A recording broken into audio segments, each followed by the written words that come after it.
আসসালামু আলাইকুম। সৌদি আরব প্রবাসী ভাইগণ, আশা করি আপনারা প্রত্যেকে ভালো আছেন। সৌদি আরবে ভিসা নিয়ে জরুরি আপডেট। শ্রমবাজারে ৭৫% এখন সৌদি আরবের দখলে চলে গিয়েছে। চলুন খবরে বিস্তারিত জেনে নেওয়া যায়। বাংলাদেশ থেকে যে সকল কর্মীরা বিদেশে যায় তার মধ্যে সবথেকে বেশি এখন সৌদি আরবে যাচ্ছে।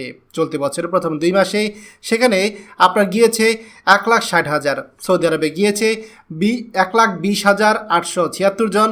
এছাড়া মালয়েশিয়া, আরব আমিরাত এবং ওমানে শ্রমবাজার বন্ধের কারণে প্রভাব পড়েছে সৌদি আরবে। বিএমইটি তথ্য বলছে, গত বছরের প্রথম 2 মাসে সৌদি আরবে গিয়েছিল ৯৩,৩৪৫ জন।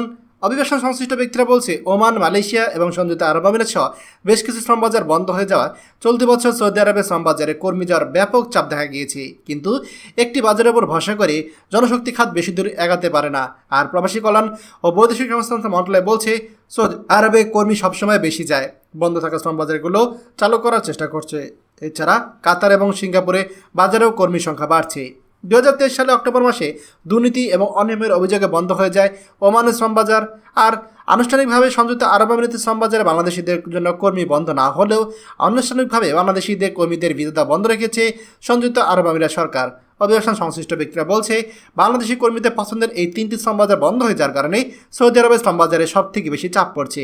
বাংলাদেশ থেকে সৌদি আরবে লোকজন বেশি যাওয়ার পেছনের কারণ হচ্ছে কারণ বাংলাদেশিরা কিন্তু আপনার সৌদি আরবে আপনার অনেকেই দেখা যায় বিভিন্ন ভাষাগত দক্ষতার কারণে আপনার গিয়ে সুবিধা করতে পারে। আবার মুসলমানদের সৌদি আরবের প্রতি একটি টান বেশি। এছাড়া আমাদের সব থেকে বেশি প্রবাসীরা যেহেতু সৌদি আরবে থাকে, অনেকের আত্মীয় স্বজন সৌদি আরবে আছে, এই চিন্তা করে অনেকেই কিন্তু সৌদি আরবেই যায়। আর এই সৌদি আরবে যাওয়ার পেছনে আমাদের বাংলাদেশিরা যেরকম একটা সুযোগ পায়, ঠিক তেমনি আমাদের অনেক প্রবাসীরা কিন্তু সৌদি আরবে গিয়ে ঠিকঠাক মতো বেতন পায় না, এমনটাও আমরা অভিযোগ পাই। এই জিনিসগুলো অতি দ্রুত সমাধান করতে হবে। খবরটি আমাদের সৌদি আরবের সকল প্রবাসীদের সাথে এখনই শেয়ার করে সবাইকে এই গুরুত্বপূর্ণ খবরটি জানার সুযোগ করে দিন। আর আপনি যদি আমাদের এই চ্যানেল নতুন হয়ে থাকেন, অবশ্যই আমাদের চ্যানেলটিকে সাবস্ক্রাইব করুন সৌদি আরবের সকল গুরুত্বপূর্ণ খবরাখবর সবার আগে পাওয়ার জন্য। ধন্যবাদ সবাইকে।